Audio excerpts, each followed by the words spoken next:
नमस्कार दोस्तों, मैं अंकित बादलेवी स्वागत करता हूं आप सबका आपके अपने चैनल में।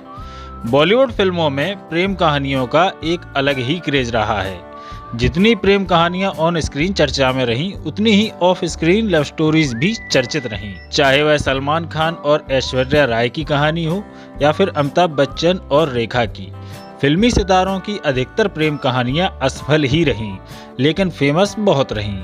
और दोस्तों, आज के वीडियो में हम एक कम चर्चित लेकिन सफल प्रेम कहानी के बारे में बात करेंगे, जो है बॉलीवुड के महानायक अमिताभ बच्चन और जया भादुड़ी जी की प्रेम कहानी। दोस्तों, वीडियो शुरू करें उससे पहले अगर आप लोगों ने हमारा चैनल सब्सक्राइब नहीं किया है तो इसे अभी सब्सक्राइब करें और बेल आइकन जरूर दबाएं, जिससे आने वाले वीडियोस का नोटिफिकेशन आपको मिलता रहे। तो चलिए दोस्तों, वीडियो शुरू करते हैं।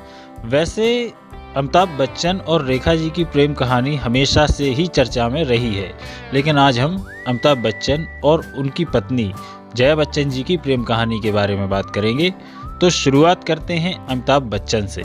यह उस समय की बात है जब एक लंबा सा लड़का फिल्मों में अपनी किस्मत आजमाने आया था, जिसको देखकर कोई भी नहीं कह सकता था कि यह लड़का फिल्मों में हीरो हो सकता है। और अपनी इसी कद काठी और भारी भरकम आवाज़ की वजह से अमिताभ बच्चन को कईयों बार रिजेक्ट भी किया गया, लेकिन अमिताभ बच्चन का आत्मविश्वास ही था जो उन्हें इंडस्ट्री में कुछ करने के लिए प्रेरित करता रहा।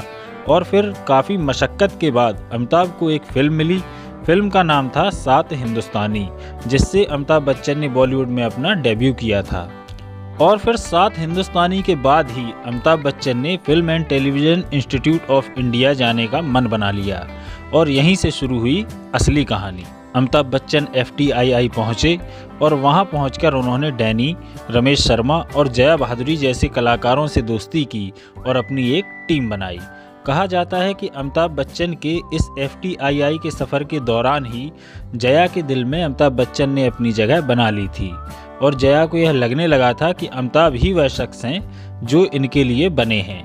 खैर, उसके बाद अमिताभ बच्चन ने आनंद, परवाना और बॉम्बे टू गोवा जैसी फिल्में साइन की, जिसमें से आनंद और परवाना में उनका रोल खलनायकी का था, और जया गुड्डी और पिया का घर जैसी फिल्मों से एक मशहूर अभिनेत्री बन गईं।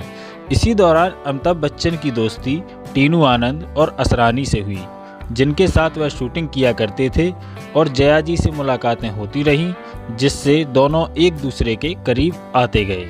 दोनों के रिश्ते तब और बेहतर हुए जब उन्होंने बंसी बिरजू और एक नज़र जैसी फिल्मों में साथ काम किया, जो फिल्में तो अच्छी थीं लेकिन कुछ खास प्रभाव ना छोड़ सकीं। इन दोनों के पास कुछ और फिल्में भी थीं। अमिताभ बच्चन का संघर्ष अभी भी जारी था और जया बड़ी और बेहतर फिल्में साइन करती रहीं। फिर आया वो मोड़ जिसने अमिताभ बच्चन के संघर्ष को तो खत्म किया ही, बल्कि उन्हें एंग्री यंग मैन बनाकर फर्श से अर्श पर पहुंचा दिया। जी हाँ दोस्तों, हम बात कर रहे हैं प्रकाश मेहरा की फिल्म जंजीर की। जया जी जंजीर साइन कर चुकी थीं। अब प्रकाश मेहरा को जंजीर फिल्म के हीरो के लिए बड़ी दिक्कतें आ रही थीं, क्योंकि उस समय के बड़े बड़े सुपरस्टार अपने अपने कारणों की वजह से इस फिल्म को मना कर चुके थे। जंजीर फिल्म में इंस्पेक्टर विजय के रोल को जिन्होंने ठुकराया था, वह एक्टर थे धर्मेंद्र, देवानंद और राजकुमार। जंजीर फिल्म के लिए अमिताभ बच्चन प्रकाश मेहरा जी की आखिरी पसंद थे। जब इन बड़े बड़े कलाकारों ने जंजीर में काम करने से मना कर दिया, इसके बाद प्रकाश मेहरा के दोस्त और दिग्गज अभिनेता ओम प्रकाश और प्राण, जिन्होंने परवाना और बॉम्बे टू गोवा में अमिताभ बच्चन के काम को देखा था, उन्होंने जंजीर में प्रकाश मेहरा से अमिताभ बच्चन को लेने का सुझाव दिया। प्रकाश मेहरा ने पहले थोड़ा सोचा, फिर अपनी फिल्म के लेखकों यानी कि सलीम जावेद जी को सारी बात बताई।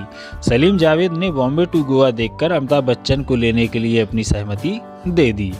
जया जी तो पहले ही फिल्म साइन कर चुकी थीं। जब प्रकाश मेहरा ने उनसे पूछा तो वह तो तुरंत मान गईं।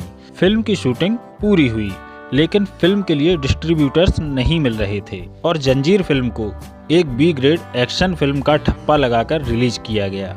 फिल्म रिलीज के दोपहर 12 बजे तक अमिताभ बच्चन कुछ भी नहीं थे, और दोपहर 3 बजे तक वह एक स्टार बन चुके थे, और शाम 6 बजे तक तो लोगों ने उन्हें राजेश खन्ना की जगह अगला सुपरस्टार मान लिया था। अब मुलाकात हो गई।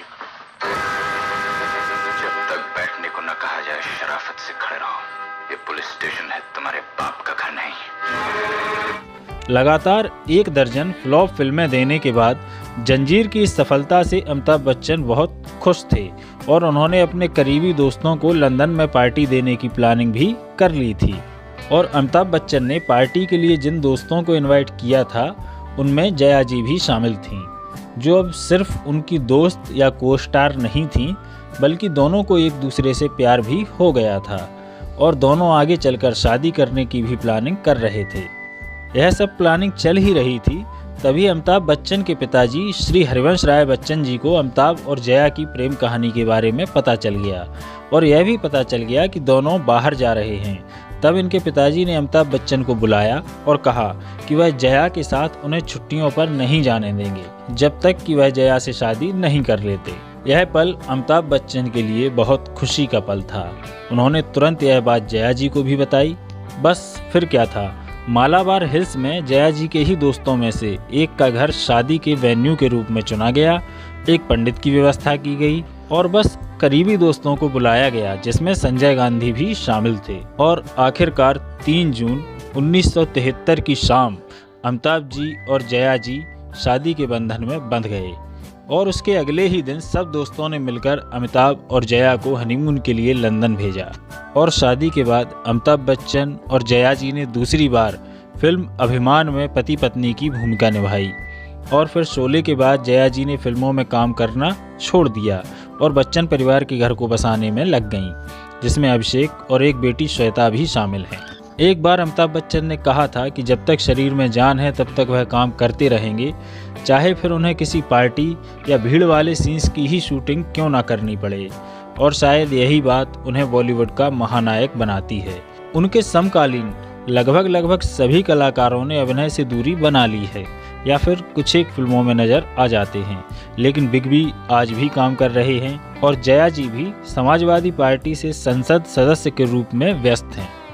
अब एक नज़र डाल लेते हैं जया जी और अमित जी की साथ की गई कुछ फिल्मों पर। जैसा कि हम आपको बता चुके हैं कि पहली बार इन दोनों ने बंसी बिरजू में साथ काम किया था। उसके बाद दोनों ने जंजीर, अभिमान, चुपके चुपके, मिली, शोले, सिलसिला और कभी खुशी कभी गम जैसी फिल्मों में साथ काम किया। आपको बता दें कि जया जी सिर्फ एक अच्छी एक्ट्रेस ही नहीं बल्कि राइटर भी हैं। साल 1988 में रिलीज हुई अमिताभ बच्चन की फिल्म शहंशाह की कहानी जया जी ने ही लिखी थी और यह फिल्म बॉक्स ऑफिस पर सुपरहिट रही थी। दोस्तों, बीच में एक समय ऐसा भी आया जब अमिताभ बच्चन और जया जी के रिश्तों में कुछ मुश्किलें भी आईं। साल 1976 में फिल्म दो अनजाने की शूटिंग के दौरान अमिताभ और रेखा का अफेयर सुर्खियां बन गया था।